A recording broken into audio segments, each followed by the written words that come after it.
پہلے ہی خون اس کے بائیں گال تک پہنچ چکا تھا۔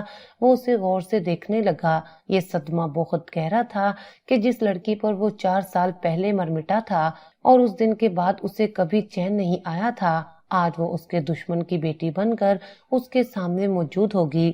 ڈاکٹر وسیم زریان کا خاص دوست تھا۔ اس نے آئرہ کے ماتھے پر پٹی کر دی تھی اور اسے انجیکشن بھی لگا دیا تھا، مگر وہ اب تک ہوش میں نہیں آئی تھی۔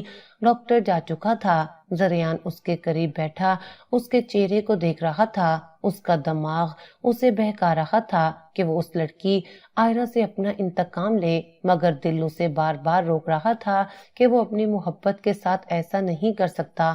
آئرہ اس کی محبت تھی۔ 4 سال پہلے ساحل سمندر پر اس نے آئرہ کو دیکھا تھا۔ 4 سال سے وہ اس کے عشق میں گرفتار تھا۔ وہ اس کا نام تک نہیں جانتا تھا۔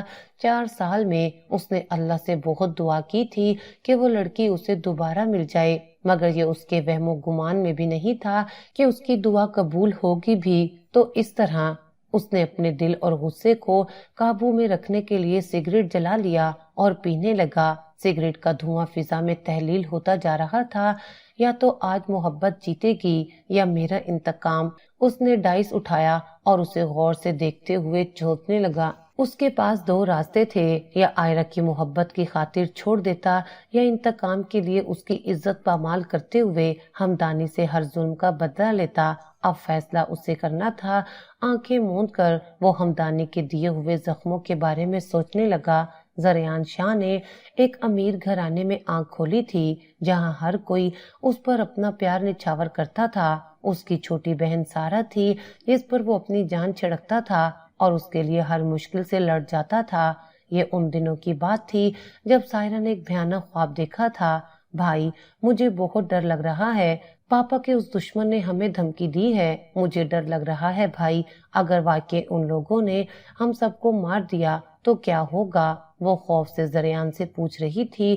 ہمدانی صاحب سے ان کی برسوں پرانی دشمنی تھی اور وہ شاہد صاحب کا کاروباری حریف رہے تھے۔ اس کے علاوہ بھی ہمدانی صاحب شاہد صاحب سے حسد کرتے تھے۔ میں ہوں نا تمہارے ساتھ سائرہ، میں تمہیں کچھ نہیں ہونے دوں گا میری گڑیا۔ وہ ہمدانی ہمارا کچھ نہیں بگاڑ پائے گا۔ سارہ کو سینے سے لگاتے وہ مضبوط لہجے میں بولا تھا، مگر وہ نہیں جانتا تھا کہ یہ باتیں محض ایک تسلی بن کر رہ جانے والی تھیں۔ وہ ایک سرد تاریک رات تھی۔ پورا ملک اندھیرے میں ڈوب گیا تھا۔ کسی بڑے تکنیکی نقص کی وجہ سے لائٹ چلی گئی تھی۔ جنریٹر بھی کام نہیں کر رہا تھا۔ شاہد صاحب نے UPS آن کروایا۔ سارہ کا دل دھک دھک کر رہا تھا۔ کسی انہونی کا خدشہ اسے بار بار ہو رہا تھا۔ پورے گھر کی صرف 2 لائٹس آن تھیں، باقی پورا گھر تاریکی میں ڈوبا تھا۔ یہ اندھیرا سارہ کو خوف زدہ کر رہا تھا۔ اس دوران دروازے کی بیل بجی اور دروازہ کھولنے پر ہمدانی اپنے لوگوں کے ساتھ گھر کے اندر داخل ہوا۔ وہ رات زریان پر بہت بھاری تھی۔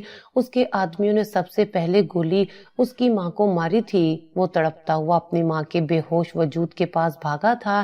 اس کا خون تیزی سے بہتا جا رہا تھا۔ شاہد صاحب کو ان آدمیوں نے سختی سے دبوچ رکھا تھا تاکہ وہ ان کے دفاع میں کوئی حرکت نہ کر سکیں۔ سارہ چیخ چیخ کر رو رہی تھی۔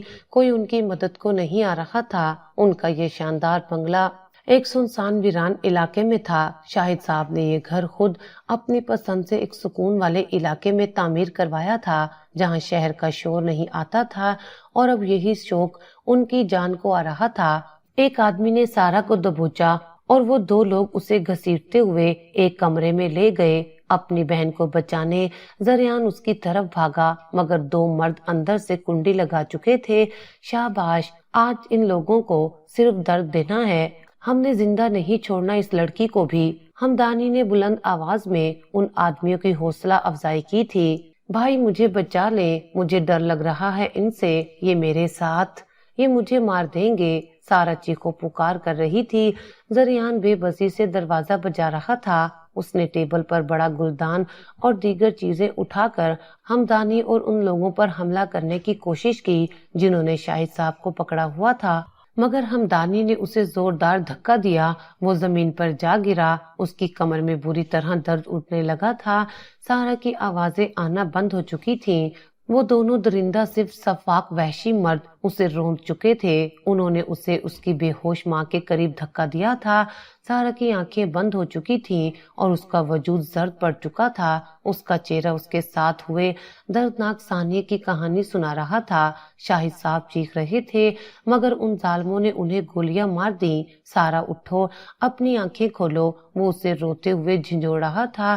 پھر اسے اپنے باپ پر گولیاں چلنے کی آوازیں آئیں اور پھر ایک گولی اسے اپنے وجود میں اترتی محسوس ہوئی۔ درد کی خطرناک ناقابل برداشت لہریں اس کے وجود میں اٹھنے لگیں اور وہ آنکھیں بند کرتا ہوا زمین پر جا گرا۔ یو پی ایس بند ہو چکا تھا اور 2 جلتی ہوئی لائٹس بھی بند ہو گئیں۔ اب فقط صرف ایک نائٹ بلب اس لاؤنج میں جل رہا تھا جو جنریٹر سے کنیکٹ تھا۔ اس سرد تاریک رات میں وہ چاروں ہوش و حواس سے بیگانہ پڑے تھے۔ اس گھر کے افراد پر آج کی رات کیسی گزری تھی اس کا اندازہ شاید کوئی نہیں لگا سکتا تھا۔ اگر کوئی غلطی سے اس گھر میں آ جاتا تو یہ منظر دیکھ کر شاید وہ اپنے ہوش و حواس میں نہ رہ پاتا۔ اس رات زریان شاہ کا سب کچھ لٹ چکا تھا۔ ہمدانی صاحب اپنے ساتھیوں کے ساتھ وہاں سے نکل چکے تھے۔ انہیں لگا تھا وہ ان چاروں کو مارنے میں کامیاب ہو چکے ہیں مگر ایسا نہیں تھا۔ زریان زندہ تھا، وہ صرف بے ہوش ہوا تھا۔ اگلی صبح جب لوگوں نے ان کے گھروں کے دروازے کھلے دیکھے تو فوری گھر میں داخل ہوئے تھے۔ ان سب کو ہسپتال پہنچایا گیا مگر صرف زریان ہی زندہ بچا تھا۔ گولی اس کے پیٹ کے دائیں سائڈ پر لگی تھی اور خوش قسمتی سے اندرونی طور پر کوئی گہرا نقصان نہیں ہوا تھا۔ 1 ہفتہ وہ ہسپتال میں رہا تھا۔ اس کے ماں باپ اور چھوٹی بہن مر چکی تھی۔ زریان کے ماموں اور خالہ سب سنبھال رہے تھے۔ انہوں نے ہی ان لوگوں کے کفن دفن کے انتظامات کیے تھے۔ زریان ہمیں بتاؤ اس رات کیا ہوا تھا، کس نے یہ سب کیا؟ پولیس آفیسر جو کہ ماموں کا دوست تھا وہ زریان کا بیان لینے آیا تھا۔ میں کچھ نہیں جانتا کہ وہ کون تھے، پاپا بھی نہیں جانتے تھے، وہ لوگ اجنبی تھے، شاید وہ لوگ ڈاکو تھے، صرف لوٹنے آئے تھے۔ پاپا نے انہیں روکنے کی کوشش کی تو غصے میں آ گئے اور پھر ہم پر حملہ کر دیا انہوں نے۔ زریان نے جھوٹ بول کر کہا وہ پولیس والوں کو سچ نہیں بتا سکتا تھا کیونکہ جانتا تھا اگر ہمدانی کا نام لے گا تو اسے چند دن کی جیل ہوگی اور اپنی دولت اور اثر و رسوخ کا استعمال کرتے ہوئے وہ جیل سے باہر آ جائے گا، جبکہ زریان اپنا انتقام خود لینا چاہتا تھا۔ ہمدانی نہ صرف امیر کبیر شخص تھا بلکہ وہ ایک مشہور سیاستدان بھی تھا۔ ممکن تھا اگر زریان اس کا نام بھی لے لیتا تو کوئی اس پر یقین نہ کرتا۔ اس رات کے بعد ہمدانی غائب ہو گیا تھا۔ کافی عرصے بعد زریان کو پتا چلا کہ وہ لندن شفٹ ہو گیا تھا۔ کبھی نہ کبھی تو قسمت تمہیں کھینچ کر واپس لائے گی اور میں تم سے ایسا انتقام لوں گا کہ تمہاری نسلیں تڑپیں گی۔ وہ اپنے آنسو روکتے ہوئے دل میں عزم کر چکا تھا۔ 4 سال بعد ہمدانی لوٹ کر آیا تھا مگر اس بار وہ زریان کی نظروں سے بچ گیا تھا۔ صرف چند دن رہ کر ہمدانی واپس لوٹ گیا۔ کافی سال گزر گئے تھے۔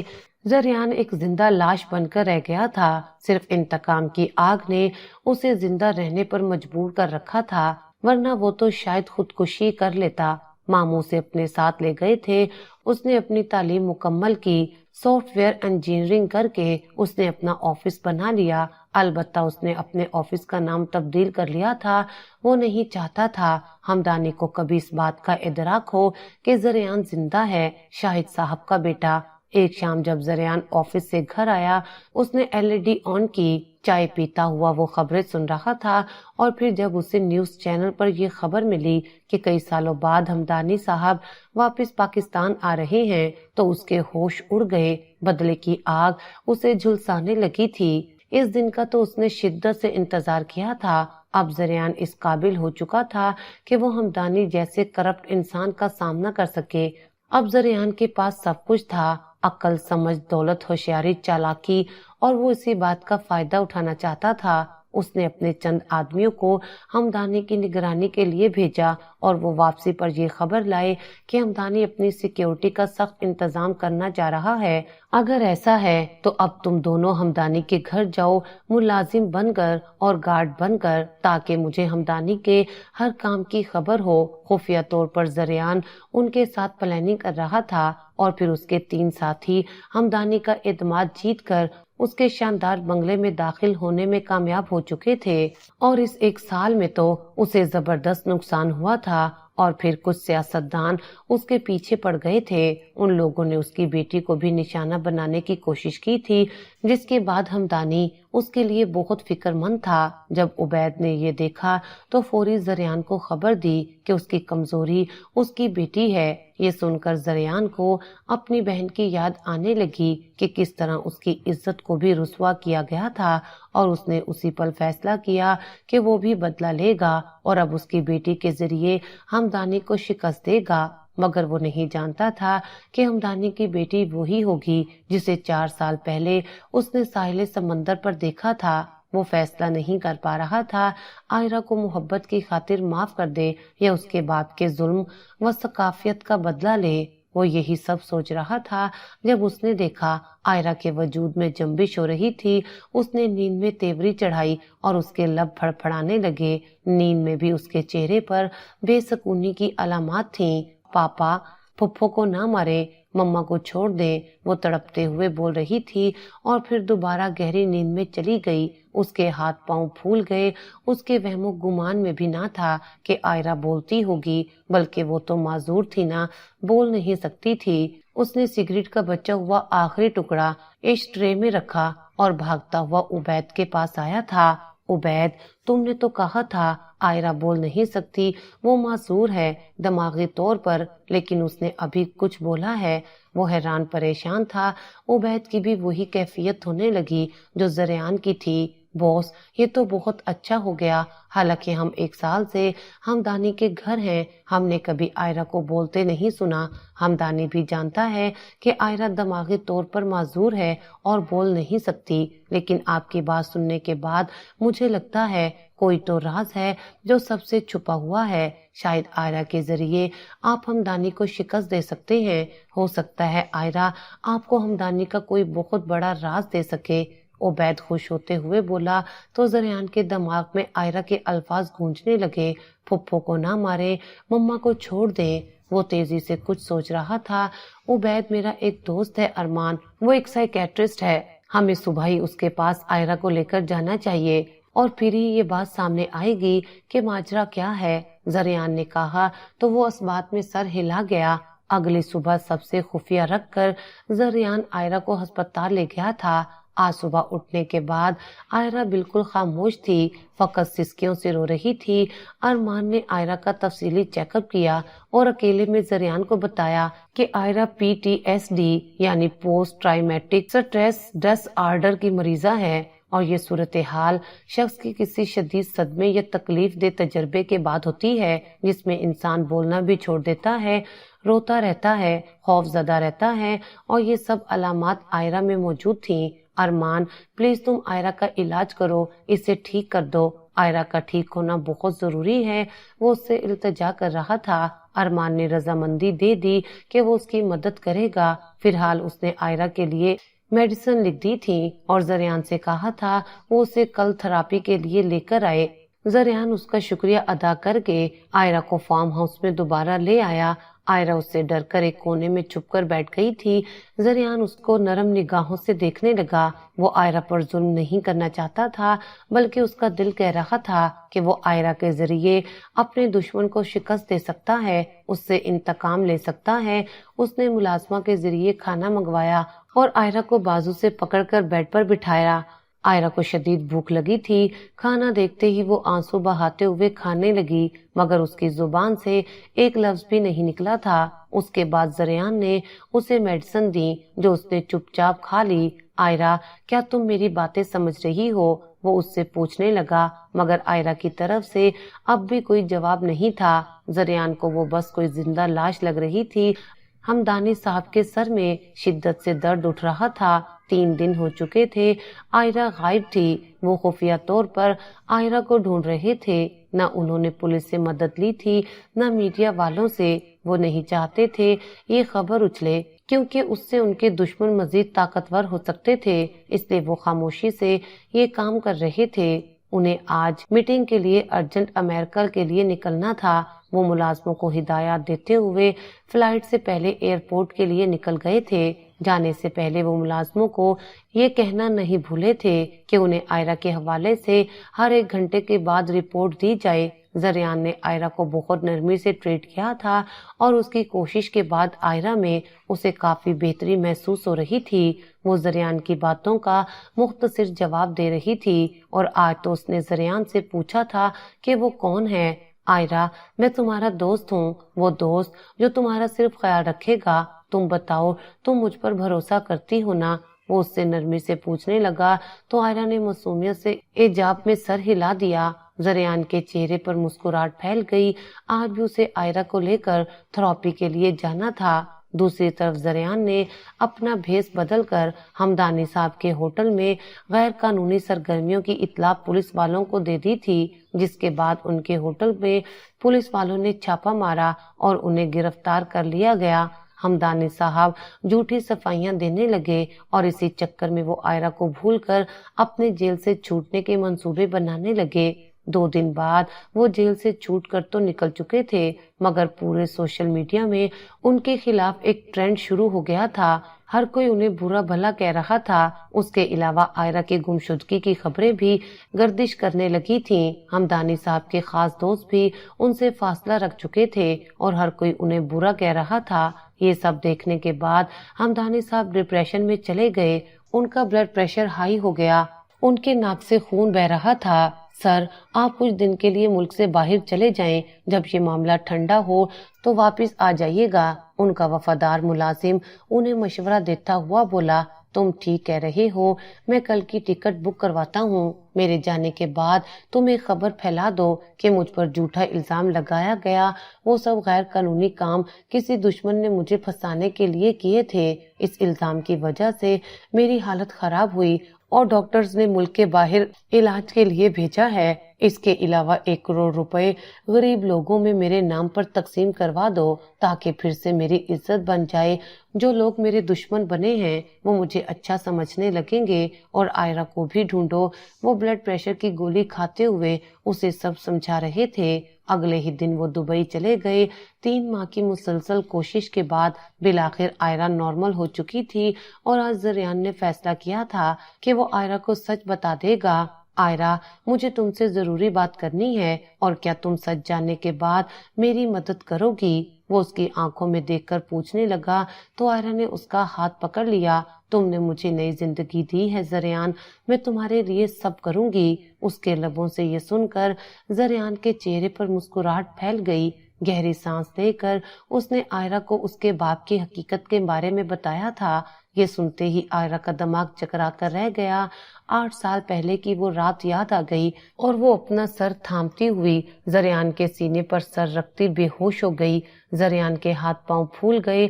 اس کا زرد پڑتا رنگ دیکھ کر وہ ڈر گیا کہ کہیں آئرہ یہ حقیقت جاننے کے بعد دوبارہ صدمے میں تو نہیں چلی گئی۔ اس نے اپنا سر تھام لیا۔ اسے لگا آئرہ کو بتا کر وہ سنگین غلطی کر چکا ہے۔ لرزتے ہاتھوں سے اس نے آئرہ کو گاڑی میں بٹھایا اور ڈاکٹر ارمان کے ہسپتال کا رخ کیا۔ وہ کوریڈور میں چکر کاٹتے ہوئے آئرہ کے لیے مسلسل دعا کر رہا تھا۔ تھوڑی دیر کے بعد ڈاکٹر ارمان نے اسے وارڈ کے اندر بلا لیا اور اسے تسلی دی کہ آئرہ بالکل ٹھیک ہے، صرف کمزوری کی وجہ سے اس کا بلڈ پریشر لو ہوا تھا، جس کا نتیجہ بے ہوشی کی صورت ظاہر ہوا۔ آئرہ کو ڈرپ لگا دی گئی تھی، جس کے بعد وہ بہتر محسوس کر رہی تھی۔ ڈاکٹر ارمان نے زریان کو کہا تھا آج رات آئرہ کو ہسپتال ہی رکھنا ہوگا، مگر آئرہ کی ضد تھی کہ وہ آج گھر ہی جانا چاہتی ہے۔ پلیز آئرہ، تمہاری صحت کا معاملہ ہے، میری خاطر آج رات رہ لو، میں بھی تو تمہارے ساتھ ہوں۔ وہ اس کے معصوم چہرے کو دیکھتے ہوئے بولا، مگر وہ مسلسل نفی میں سر ہلاتے ہوئے رو رہی تھی اور ضد کر رہی تھی کہ اسے اس کے ساتھ گھر جانا ہے۔ زریان اس کی ضد پر بے بس ہو گیا اور اسے لے کر گھر جانے پر راضی ہو گیا۔ رات کو وہ اس کے لیے دودھ کا گلاس اور میڈیسن لایا تھا۔ وہ دونوں اب تک فارم ہاؤس پر موجود تھے۔ آئرہ نے میڈیسن کھا لی تو زریان نے شکر ادا کیا کہ وہ بہتر تھی۔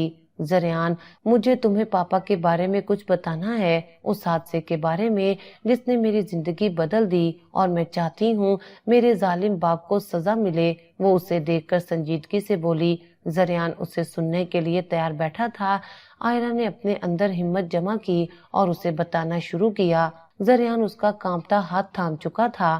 ہمدانی صاحب نے بچپن میں غریب گھرانے میں آنکھ کھولی تھی اور ان کی زندگی کا ایک ہی مقصد تھا، وہ تھا بے شمار پیسہ حاصل کرنا۔ وہ اپنے اس مقصد کی خاطر بچپن سے ہی ہر جائز ناجائز کام کرنے پر راضی ہو جاتے تھے۔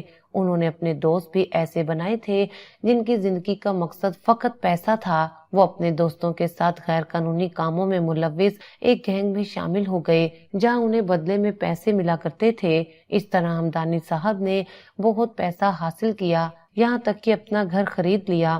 اس کے بعد وہ یہ سب پروفیشنل طریقے سے کرنے لگے تھے۔ انہوں نے اپنے کاروبار کی بنیاد ڈالی اور اس گینگ سے تعلق توڑ لیا۔ بزنس کی دنیا میں قدم رکھنے کے بعد بھی وہ 2 نمبر کاموں سے باز نہیں آئے تھے۔ ہر شخص سے کامیابی میں اوپر جانا ان کا خواب تھا۔ انہوں نے اپنے دوستوں کی دیکھا دیکھی سیاست میں بھی خوب پیسہ لگایا۔ یوں انہوں نے معاشرے میں اپنا ایک نام بنایا جہاں ہر کوئی انہیں عزت سے دیکھتا تھا، مگر اندر سے وہ کتنے منافق، دھوکے باز اور کرپٹ انسان تھے یہ کوئی نہیں جانتا تھا۔ ان کی شادی بھی ایک امیر عورت سے ہوئی تھی جس کے بعد ان کے گھر آئرہ پیدا ہوئی۔ اپنی بیٹی سے وہ بہت محبت کرتے تھے، مگر ایک رات جو ہوا وہ ان کے وہم و گمان میں بھی نہیں تھا۔ انہوں نے ایک مشہور سیاستدان کو مروا ڈالا تھا اور وہ مشہور سیاستدان کوئی اور نہیں بلکہ ان کی ہی بیوی کا کزن تھا۔ جب سمیرہ بیگم نے یہ سب ان کے منہ سے چوری سنا تو ان کے پیروں تلے سے زمین نکل گئی۔ اپنے شوہر کی سچائی جان کر کہ وہ کتنے مکار دھوکے باز انسان ہیں، ان کا دل ٹوٹ گیا۔ حالانکہ وہ ہمیشہ اپنے شوہر کو ایک نیک انسان سمجھتی تھیں۔ آپ اتنے لالچی، دھوکے باز اور مکار انسان ہیں، میں نے سوچا نہیں تھا۔ آپ کا یہ اصلی چہرہ میں دنیا والوں کے سامنے لاؤں گی، سب تھو تھو کریں گے آپ پر۔ وہ روتے ہوئے بولی۔ ہمدانی صاحب کی بہن بھی وہاں آ گئی تھی۔ ہمدانی صاحب انہیں روکنے کی کوشش کرنے لگے۔ ان کا سچ ان کی بہن اور بیوی جان چکی تھیں اور وہ دونوں یہ سچ سب کو بتانے کی ضد پر تھیں۔ یہ ہمدانی صاحب نہیں ہونے دینا چاہتے تھے اور ان پر شیطان غالب آنے لگا۔ انہوں نے اپنی ہی بیوی پر حملہ کر دیا اور انہیں جان سے مارنے لگے۔ پھپھو بھی انہیں بچانے کی خاطر اپنے بھائی کی ثقافیت کا شکار ہو گئی تھیں۔ آئرہ تڑپ کر کمرے سے نکلی اور اپنے باپ کو روکنے لگی، مگر اس کے باپ پر شیطان سوار تھا۔ انہوں نے اپنی بہن اور بیوی کو مار ڈالا تاکہ ان کا سچ کوئی جان نہ سکے۔ آئرہ کو سخت صدمہ پہنچا، وہ وہیں بے ہوش ہو کر گر گئی اور جب اسے ہوش آیا تو سب بدل چکا تھا۔ نہ وہ بولتی تھی نہ ہنستی تھی، فقط روتی رہتی تھی۔ ہمدانی صاحب کو دکھ تو بہت ہوا کہ انہوں نے اپنی بیوی اور بہن کو مار ڈالا، مگر یہ کون سا ان کا پہلا قتل تھا؟ آج سے پہلے بھی انہوں نے کئی لوگوں کو مار دیا تھا صرف اپنے فائدے کے لیے۔ زریان، میرے پاپا نے میری مما اور پھپھو کو بھی مار ڈالا۔ زریان، وہ بہت ظالم شخص ہیں، پلیز ان کو سزا دلواؤ۔ میں آج تک ان کے ساتھ تھی کیونکہ میں دماغی طور پر نارمل نہیں تھی۔ اگر میں ٹھیک ہوتی تو میں کبھی ان کے ساتھ نہ ہوتی بلکہ ان کا سچ سب کو بتاتی۔ مجھے بہت نفرت ہے اپنے ڈیڈ سے، پلیز زریان تم مجھے کبھی مت چھوڑنا ورنہ میں مر جاؤں گی۔ وہ یک لخت اس کے گلے سے لگتی ہوئی بولی۔ زریان کی آنکھوں سے آنسو بہہ نکلے تھے۔ اس نے کانپتے ہاتھوں سے اس کے گرد بازو حائل کیے۔ وہ اللہ کا شکر ادا کر رہا تھا کہ اس رات اس نے غصے میں آئرہ کی عزت کو روند نہیں دیا تھا۔ یہ سب بہت تکلیف دہ تھا کہ آئرہ کے دل کی تکلیف بھی اسی جیسی تھی۔ اب اسے یاد آیا کہ 4 سال پہلے اس شام آئرہ کی آنکھوں میں بھی اداسی اور ویرانی کیوں تھی۔ زریان، مجھے تم سے نکاح کرنا ہے، آئرہ نے خواہش ظاہر کی تھی۔ زریان تو پہلے ہی اس سے محبت کرتا تھا اور اسے دل سے اپنانا چاہتا تھا۔ اس کی رضامندی کے بعد ان دونوں نے نکاح کر لیا۔ آج شام زریان کو عبید نے خبر دی تھی کہ ہمدانی صاحب پاکستان واپس آ رہے ہیں کیونکہ عدالت میں ان کی پیشی ہے۔ زریان کے چہرے پر مسکراہٹ پھیل گئی کیونکہ اس کا مقصد پورا ہونے والا تھا۔ آئرہ، کل کا دن ہماری جیت کا دن ہے۔ کل تمہیں اور ہمیں کورٹ جا کر ہمدانی صاحب کا سچ سامنے لانا ہے، وہ آئرہ کو سمجھاتے ہوئے بولا۔ جو ہی ہمدانی صاحب پاکستان کی حدود میں آئے انہیں گرفتار کر لیا گیا۔ اگلے دن کورٹ میں انہیں پیش کیا گیا تھا۔ جب انہوں نے اپنے سامنے آئرہ کو کسی لڑکے کے ساتھ دیکھا تو ان کے ہوش اڑ گئے۔ پہچانا ہمدانی صاحب مجھے؟ اوہ آئی ایم سوری، بلکہ سسر صاحب، میں زریان ہوں، شاہد صاحب کا بیٹا اور آپ کی بیٹی آئرہ کا شوہر۔ وہ ہنستے ہوئے اپنا تعارف کروانے لگا۔ ہمدانی صاحب کے ہوش اڑ گئے، انہیں سخت دھچکا لگا۔ ہمدانی صاحب کے خلاف جو بھی زریان نے ثبوت جمع کیے تھے وہ سب اس نے عدالت کے سامنے رکھے، کچھ گواہان بھی موجود تھے۔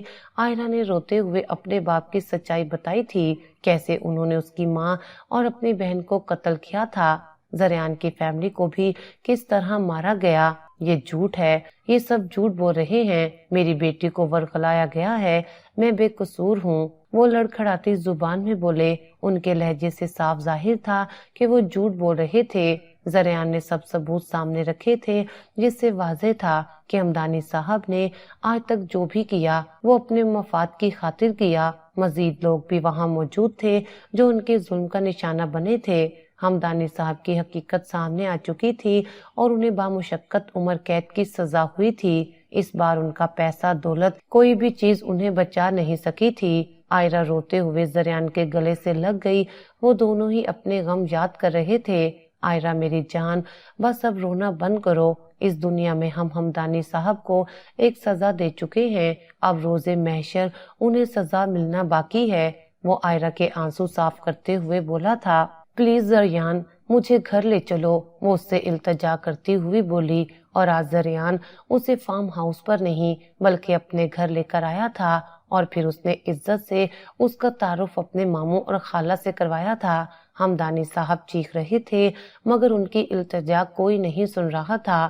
وہ جیل میں تنہا تھے جہاں کسی قسم کی روشنی بھی نہیں پہنچ رہی تھی۔ ان کا سارا مال اور قیمتی چیزیں حکومت نے ضبط کر لی تھیں اور وہ جیل میں تنہا رہ گئے تھے۔ تنہائی انہیں پاگل کر رہی تھی، دن سے ہفتے، ہفتے سے مہینے اور مہینے سے سالوں گزر گئے اور وہ اس تنہائی میں ایک ذہنی مریض بن کر رہ گئے تھے۔ یہ سزا بڑی اذیت ناک تھی کہ انہیں ساری عمر صرف بے بسی کی زندگی گزارنی تھی۔